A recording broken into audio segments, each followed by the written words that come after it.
అందరికీ నమస్కారం అండి. జై గురుదత్త ఎస్వీఎస్ ఛానల్కి స్వాగతం సుస్వాగతం. చందమామ కథల్లో వినాలనుకుంటే ఫస్ట్ మా ఛానల్ని సబ్స్క్రైబ్ చేసుకోండి.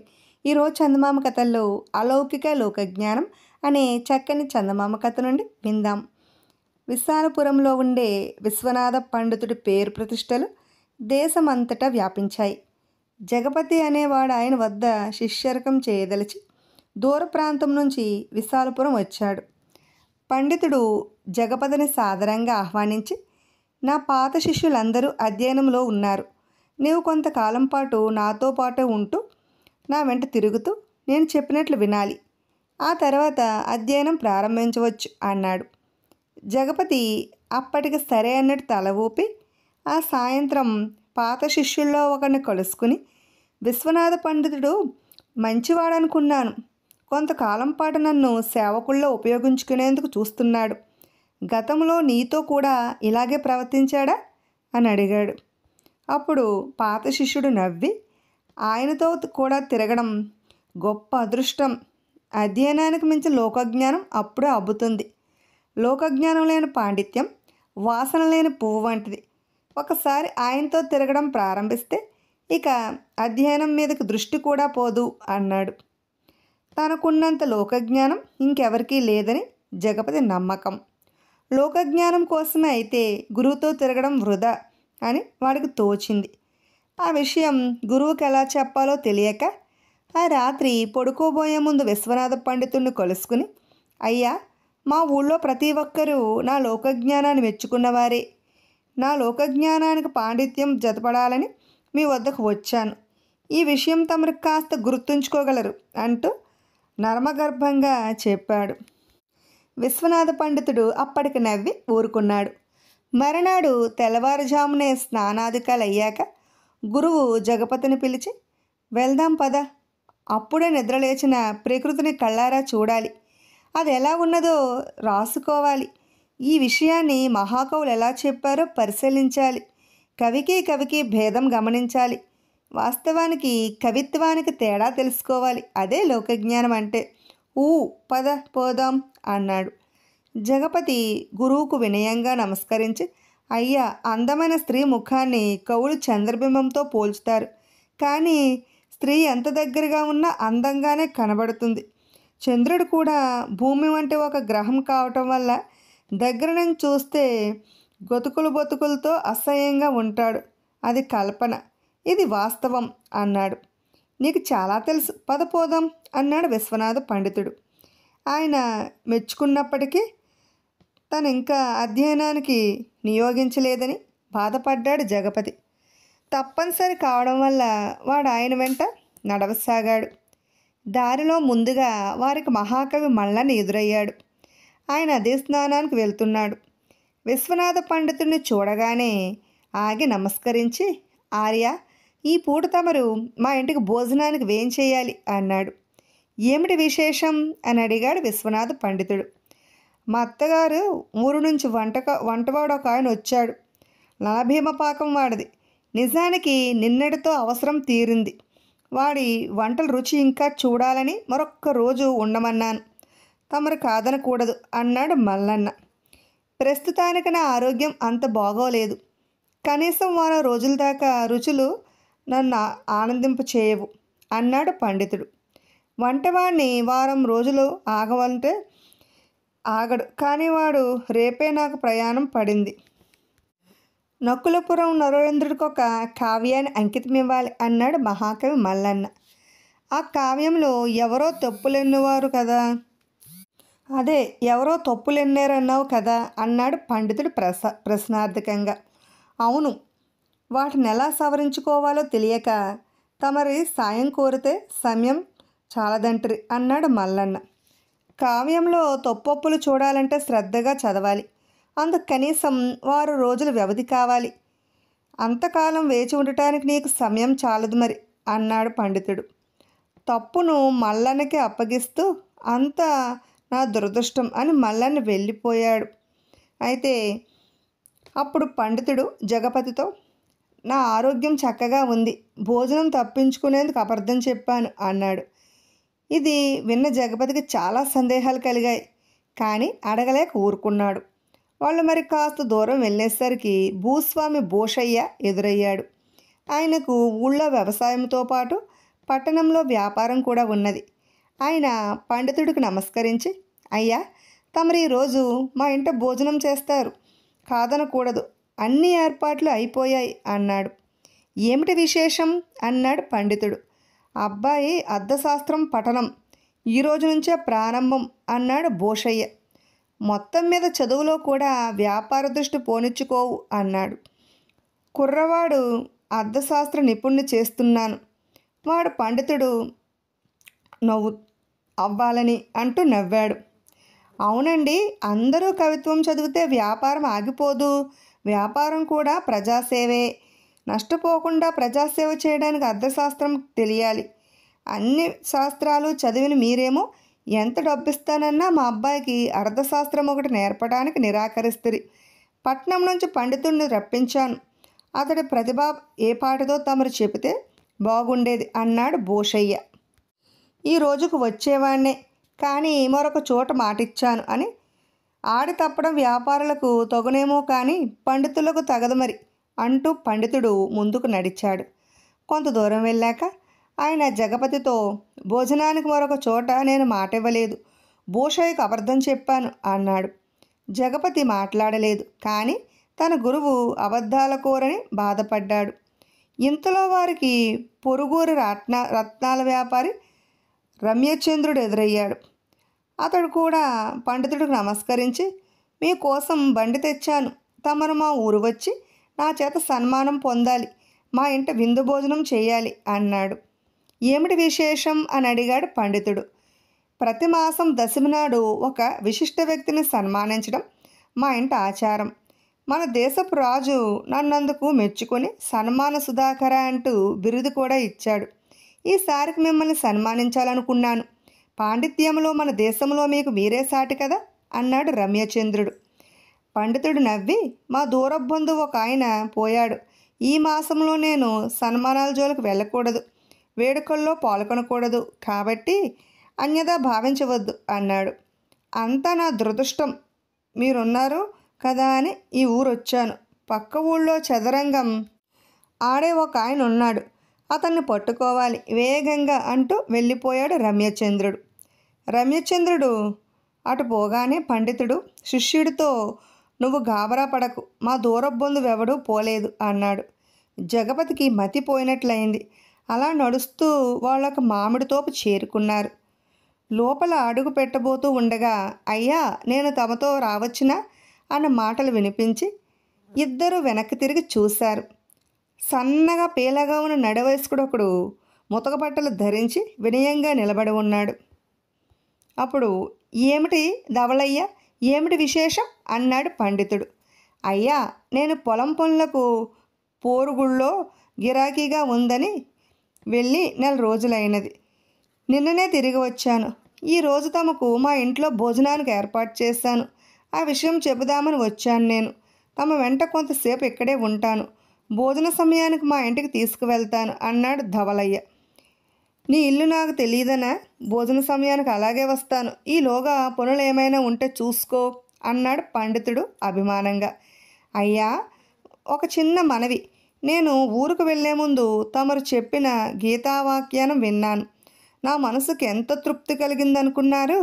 మన ఊళ్ళో తమరు వారానికి ఒకసారి గీతా వ్యాఖ్యానం చెబుతూనే ఉంటారు. నేను ఊళ్ళో లేక 4 వారాలు వినలేకపోయాను. తమకు ఇబ్బంది లేకపోతే అది అడిగి తెలుసుకుందామనుకుంటున్నాను అన్నాడు ధవళయ్య వినయంగా. సరే పద అన్నాడు విశ్వనాథ పండితుడు. ఆ తర్వాత ఆయన గీతావాఖ్యానం చెప్పసాగాడు. జగపతి, ధవళయ్య శ్రద్ధగా వినసాగారు. చూస్తుండగానే భోజన సమనం అయ్యింది. గురువు ఏదో అబద్ధం చెప్పి ధవళయ్యను వదిలించుకుంటాడనుకున్నాడు జగపతి. కానీ ఆయన శిష్యుని వెంట పెట్టుకుని ధవళయ్య గుడిసె వద్దకు వెళ్ళి అక్కడ తృప్తిగా భోజనం చేశాడు. అక్కడి నుంచి తిరిగి ఇంటికి వెళ్తున్నప్పుడు, నీ లోకజ్ఞానం నా గురించి ఏమనుకుంటున్నది అని అడిగాడు విశ్వనాథ పండితుడు జగపతిని. ముందు తటపటాయించిన గురువు ప్రోత్సహించడంతో జగపతి, తమకు లోకజ్ఞానం శూన్యం అనిపిస్తుంది. విందు భోజనాలను సన్మానాలను కాదని ఒక పూరి గుడిసెలో కొడుపు నింపుకున్న తమరు లోకజ్ఞానం విషయంలో చాలా నేర్చుకోవాలి అని ధైర్యం చేసి చెప్పాడు. అందుకు విశ్వనాథ పండితుడు ఎంతో శాంతంగా మల్లన్న తన కావ్యంలోని తప్పులు దిద్దించుకోవాలని, భూషయ్య తన కొడుకు గురువు పరీక్ష పెట్టాలని, రమ్యచంద్రుడు సన్మాన సుధాకరుడు అన్న పేరు నిలబెట్టుకోవాలని నన్ను ఎందుకు పిలిచారు. ఆ విషయాల్లో కూడా వారు నా కోసం ప్రయత్నించారే, వారు తప్ప నా మీద ఆధారపడలేదు. నేను కాకుండా మరొకరు ఉన్నారు. కాయ కష్టం చేసుకునే ధవళయ్య విషయం వేరు. అతడు నా పాండిత్యం కోసం నా సాన్నిధ్యం కోరాడు. అతడు అడిగిన గీతా వ్యాఖ్యానం చెప్పడానికి మించిన విందు భోజనం నాకేముంటుంది.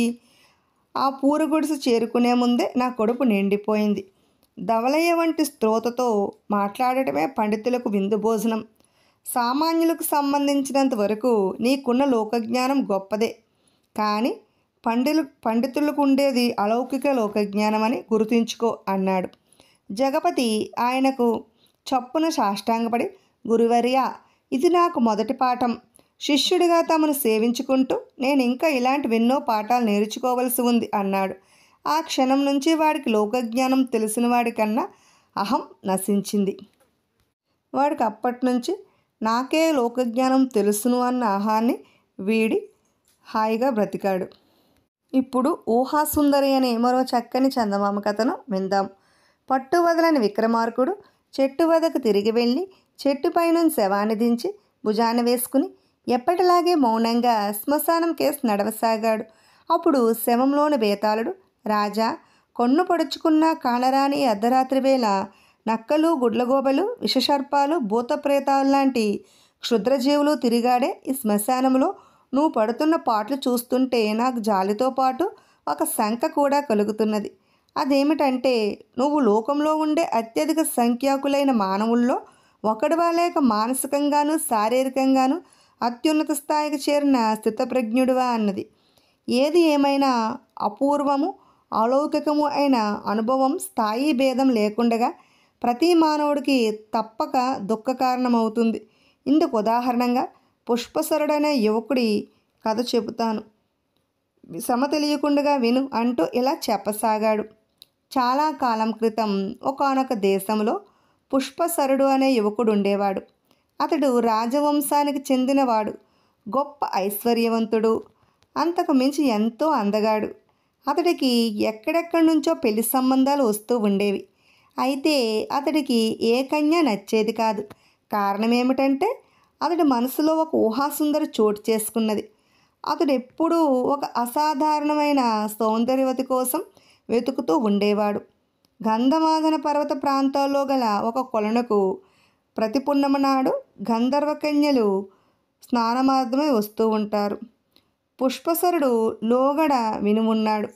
మార్గమధ్యంలోని అరణ్యాల్లో క్రూర మృగాలు ఉండటం వల్ల ఎవరూ సాహసించి అటుకేసి వెళ్ళేవారు కాదు. పుష్పసరుడు ప్రాణానికి తెగించి తన స్వప్న సుందరిని వెతుక్కుంటూ అక్కడికి చేరుకున్నాడు. ఆ కొలను ఒక గంధర్వరాజుది. అతడి కుమార్తెలు తరచూ జలకాలాడటానికి అక్కడికి వచ్చేవారు. అలా వచ్చిన ప్రియవాదిక అనే గంధర్వరాజు కుమార్తె పుష్పసరుడి కంటపడింది. ఆమెను చూసిన మరుక్షణంలోనే ఆమెను తను ఊహాసుందరిగా గుర్తించాడు.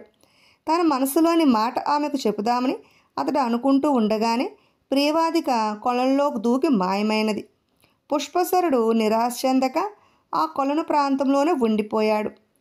2 పున్నములు గడిచాక ప్రియవాదిక తిరిగి అతడికి కనిపించింది.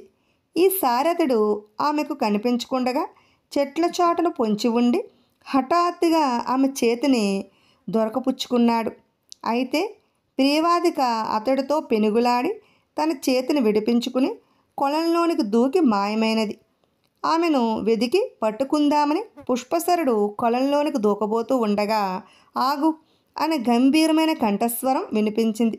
ఆ వెంటనే గంధర్వరాజు ముమ్మూర్తుల ఒకేలాగా ఉన్న 3 కన్యలతో కొలం నుంచి బయటకు వచ్చి పుష్పసరుడితో, ఈ 3 నా కుమార్తెలే, వీరిలో నువ్వెవరిని ప్రేమించావో చెప్పు, ఆమె నువ్వు సరిగ్గా గుర్తించగలిగితే ఆమె నీకు ఇస్తాను అన్నాడు. పుష్పసరుడు ఆ 3 కేసి పరీక్షగా చూశాడు. ఒకే గులాబీలోని రేకుల్లా ఉన్న ఆ 3లో తనకు ముందు చూసిన కన్య ఎవరు అతడు ఆమెను గుర్తించడం అసాధ్యమని నిస్పృహ చెందుతున్న తరుణంలో మెరుపులా ఒక ఆలోచన వచ్చి వారి కుడి చేతులను పరిశీలనగా చూశాడు. వారిలో ఒక ఆమె కుడి చేయి మణికట్టు దగ్గర కొద్దిగా కంది ఉన్నది. పుష్పసరుడు ఆమెను గంధర్వరాజుకు చూపించాడు. గంధర్వరాజు సంతోషించి, బేష్, సరిగ్గానే గుర్తుపట్టావు. మా ప్రియవాదికు కూడా నువ్వంటే ఇష్టమే. అయితే ఒక షరతు. శాంతగుణం మా దేవధర్మం. అది నువ్వు పాటించాలి. ఎట్టి పరిస్థితుల్లోనూ దాన్ని కోల్పోకూడదు. మా అమ్మాయి పట్ల అన్ని వేళల్లోనూ శాంత స్వభావం కనబరుస్తూ ఉండాలి. ఎప్పుడైనా నువ్వు కోపగించి ఆమె మీద 3 సార్లు చెయ్యి చేసుకుంటే నిన్ను వదిలివేస్తుంది. తిరిగి గంధర్వలోకానికి వచ్చేస్తుంది. గుర్తుంచుకో. ఈ షరతును నువ్వు పాటించినంతకాలం ఆమెతో నీ ఉంటుంది అని చెప్పి ప్రియవాదికను అక్కడ వదిలి మిగతా 2 కుమార్తెలతో అదృశ్యమయ్యాడు. సిగ్గుతో తల వంచుకుని ఉన్న ప్రియవాదికను అప్పటికప్పుడే పుష్పసరుడు గాంధర్వ విధిని వివాహమాడి తన నగరానికి తీసుకువచ్చాడు. కొన్నాళ్ళు గడిచాక పుష్పసరుడు తన భార్యతో చిన్ననాటి స్నేహితుడి ఇంటికి వెళ్ళవలసి వచ్చింది. ఆ స్నేహితుడికి ఒక కొడుకు పుట్టాడు. పిల్లవాడిని ఉయ్యాల్లో వేస్తున్నారు. ఆ వేడుకకు బంధుమిత్రులు ఎందరో వచ్చారు. పుష్పసరుడు తనతో తెచ్చిన కానుకలను పిల్లవాడి తల్లికి ఇచ్చాడు. తను పిల్లవాడిని ఎత్తుకుని ముద్దు చేశాక భార్యకు ఇవ్వబోయాడు. అయితే ప్రియవాదిక పిల్లవాడిని చూస్తూనే యావగింపుగా ముఖం పెట్టి గిరుక్కున వెనుదిరిగి వెళ్ళిపోయింది. అక్కడున్న వారితో పాటు పుష్పసరుడు కూడా ఆమె ప్రవర్తనకు ఆశ్చర్యపోయాడు. ఇంటికి వస్తూనే ఆమెను పిల్లవాడిని చూస్తూనే అసహ్యపడుతున్నట్లు వెళ్ళిపోయావేం అని కోపంగా ప్రశ్నించాడు. వాడిని ఎత్తుకోవాలనిపించలేదు అన్నది ప్రియవాదిక. అదే, ఎందుకలా చేశావని అడుగుతున్నాను అన్నాడు పుష్పసరుడు. కారణం చెప్పను అన్నది ప్రియవాదిక. ఆ వెంటనే పుష్పసరుడు చెంప మీద కొట్టాడు. ప్రియవాదిక కళ్ళనీళ్లు పర్యంతమైపోతూ, వాణ్ణి చూడగానే వాని గురించి మీకు తెలియంది నాకు తెలిసింది. వాడు పెద్దయ్యాక పరమ దుర్మార్గుడు అవుతాడు. ఎందరినో హత్య చేశాక ఉరుకమ్మం ఎక్కుతాడు. అటువంటి వాడిని ముట్టుకోవాలనిపించలేదు. ఇందుకు మీకు కోపం వచ్చింది. అయితే ఇది మొదటి దెబ్బ, జ్ఞాపకం ఉంచుకోండి అన్నది. పుష్పసరుడికి తన తప్పు తెలిసి వచ్చింది. తనకి ఇంకా 2 అవకాశాలున్నాయి. ఆ క్షణం నుంచి అతడు భార్య పట్ల ఎంతో ప్రేమగా జాగ్రత్తగా మెలవసాగాడు. ఇది జరిగిన 1 నెల రోజుల తర్వాత తప్పనిసరిగా పుష్పసరుడు తన భార్యతో నగరపాలకుని కుమార్తె పెళ్లికి వెళ్ళవలసి వచ్చింది. అతడికి నగరపాలకుడు కావలసినవాడు. నగరపాలకుడు పుష్పసరుణ్ణి ప్రియవాదికను ఆప్యాయంగా ఆహ్వానించి కళ్యాణ మండపానికి తీసుకువెళ్ళాడు. పెళ్ళికొడుకు పెళ్ళికూతురు మెడలో మంగళసూత్రం కట్టడానికి సిద్ధమవుతున్నాడు. అంతా కోలాహలంగా అందరూ ఆనందంగా ఉన్న సమయంలో ప్రియవాదిక పెద్దగా ఏడవసాగింది. దగ్గరలో ఉన్న నలుగురు తెల్లబోయి వారి కేసు చూడసాగారు. అప్పుడు పుష్పసరుడు మృదువుగా భార్యను, ఏం జరిగింది, ఎందుకు అలా ఏడుస్తున్నావు అని ప్రశ్నించాడు. ఏం చెప్పమన్నారు? వాళ్ళిద్దరూ ఒకరికొకరు తగరు. పెళ్ళయ్యాక బద్ధ శత్రువుల్లాగా పోట్లాడుకుంటారు. వాళ్ళు చేయబోయేది కాపురం కాదు, యుద్ధం అని ప్రియవాదిక ఏడుపు ఆపుకోవడానికి వ్యర్థ ప్రయత్నం చేయసాగింది. ఆమె మాటలు విన్న అతిథుల్లో ఒకడు పక్కవాడితో, పాపం, భార్యను అదుపులో పెట్టలేని అసమర్థులా ఉన్నాడు అన్నాడు. అది విన్న పుష్పసరుడు కోపంగా ప్రియవాదిక భుజం పట్టుకుని గట్టిగా కుదుపుతూ, ఇక చాలు, ఏడుపాపు అన్నాడు. నా మీద ఇలా చెయ్యి చేసుకోవడం ఇది 2వసారి అంటూ ప్రియవాదిక విసురుగా అక్కడి నుంచి కదిలింది. ఇది జరిగిన తర్వాత పుష్పసరుడు భార్య పట్ల మరింత జాగ్రత్తగా మసులుకోసాగాడు. అతడు ఆమెను ఎట్టి పరిస్థితుల్లోనూ వదులుకోలేడు. ఇంకా ఉన్నది ఒకే ఒక అవకాశం. కొద్ది రోజుల తర్వాత పుష్పసరుడు తన పినతండ్రి కొడుకు హఠాత్తుగా చనిపోవడంతో భార్యను వెంట పెట్టుకుని తన పినతండ్రి ఇంటికి వెళ్ళవలసి వచ్చింది. పోయినవాడిది పుష్పసరుడు ఈడే. వాడి భార్య శవం మీద పడి ఏడుస్తున్నది. అది చూసి అక్కడున్న చాలామంది మౌనంగా మనసులో రోధించసాగారు. అటువంటి విషాద సమయంలో ప్రియవాదిక నవ్వటం మొదలుపెట్టింది. అందరూ ఆమెను వింతగా చూడసాగారు. పుష్పసరుడు నెమ్మదిగా ఆమె చెవిలో, అలా నవ్వకూడదు, చెట్టంత మనిషిపోయి వాళ్ళు ఎలా బాధపడుతున్నారో చూడు అన్నాడు. అయినా ప్రియవాదిక పొంగి వస్తున్న నవ్వును ఆపుకోలేకపోవడంతో పుష్పసరుడు కోపం కొరిది ఆమె చెంప మీద గట్టిగా కొట్టాడు. ప్రియవాదిక వెంటనే నవ్వడం మాని పుష్పసరుడితో చనిపోయిన వాడెంతో అదృష్టవంతుడు. అప్పుడే అతడు ఒక చక్రవర్తి కొడుగ్గా పునర్జన్మనెత్తాడు. అంత యోగిగా పట్టం పట్టిన వాడి కోసం అందరూ ఏడవడం చూసి నాకు నవ్వు వచ్చింది. సరే, నువ్వు మా తండ్రికి ఇచ్చిన వాగ్దానాన్ని భంగపరిచావు, ఇక నీతో ఉండలేను అని గంధమాదన పర్వతం కేసు బయలుదేరింది. ఆమెను ఆపడానికి పుష్పసరుడు ఎట్టి ప్రయత్నం చేయలేదు. అలా నిర్లిప్తంగా చూస్తూ ఉండిపోయాడు. బేతాళుడి కథ చెప్పి, రాజా, ఈ జరిగిన దాని గురించి నాకు చాలా అనుమానాలున్నాయి. పుష్పసరుడు గంధర్వరాజుకు పెట్టిన షరతును ఎందుకు అతిక్రమించాడు? తనను విడిచి వెళ్తున్న ప్రియవాదికను ఆపడానికి ఎందుకు ప్రయత్నించలేదు? ఆమె పట్ల తనకున్న ప్రేమాభిమానాలు క్షీణించడం చేతన? ఈ సందేహాలకు సమాధానం తెలిసి కూడా చెప్పకపోయావో నీ తల పగిలిపోతుంది అన్నాడు. దానికి విక్రమార్కుడు, మానవులకు గంధర్వకన్యలకు మధ్య వివాహం అనేది పూర్తిగా ధర్మవిరుద్ధం. అది వివాహమే కాదు, పుష్పసరుడికి ప్రియవాదికపై గల ప్రేమలో లోపమేమీ లేదు. అయితే అది అతడి మానవ స్వభావాన్ని మార్చలేకపోయింది. అలాగే ప్రియవాదిక గంధర్వ మనస్తత్వము మారలేదు. వారి ధర్మాల్లో గల వైధుర్యం వారి ప్రవర్తనలో బయటపడింది. దేవధర్మాన్ని మానవుడు పాటించలేడు. మానవుడు సంఘజీవి. స్త్రీ పట్ల గల ప్రేమ ఒక్కటే ఏ మనిషి జీవితాన్ని పరిపూర్ణం చేయలేదు.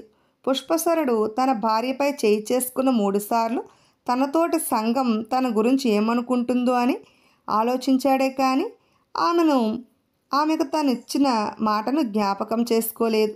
అలాగే ప్రియవాదిక గంధర్వకన్యగా తనకున్న అసాధారణ శక్తితో ఇతరుల భవిష్యత్ తెలుసుకుని తన ఇష్టానుసారంగా ప్రవర్తించేదే కానీ మానవ సంఘ రీతులకు మర్యాదలకు అనుగుణంగా నడుచుకోలేకపోయింది. ఎప్పుడైతే పుష్పసరుడు తమ ధర్మాల మధ్య ఉన్న వైధుర్యం స్వతసిద్ధం అని గ్రహించాడో అప్పుడే అతడికి తన ప్రియవాదికతో కలకాలం కాపురం చేయాలన్న కఠినోత్తర సత్యం చేయలేదు అనుకునే సత్యముని తెలిసి వచ్చింది. అందువల్లే అతడు తనను విడిచిపోతున్న ప్రియవాదికను ఆపడానికి ప్రయత్నం చేయలేదు అన్నాడు. రాజుకి విధముగా మౌనభంగం కలగగానే బేతాళుల శవంతో సహా మాయమే తిరిగి చెట్టెక్కేశాడు. విన్నారు కదండి. ఇటువంటి చక్కని చందమామ కథలు వినాలనుకుంటే ఫస్ట్ మా ఛానల్ని సబ్స్క్రైబ్ చేసుకోండి. బెల్ ఐకాన్ క్లిక్ చేయండి. మేము చేసిన వీడియోస్ నోటిఫికేషన్ కొరకు బెల్ ఐకాన్ క్లిక్ చేయండి. లైక్ చేయండి, షేర్ చేయండి, కామెంట్ చేయండి. అలాగే మరెన్నో కథలు వినాలనుకుంటే మా ఛానల్ని సబ్స్క్రైబ్ చేసుకోవడం మర్చిపోకండి. Thanks for watching.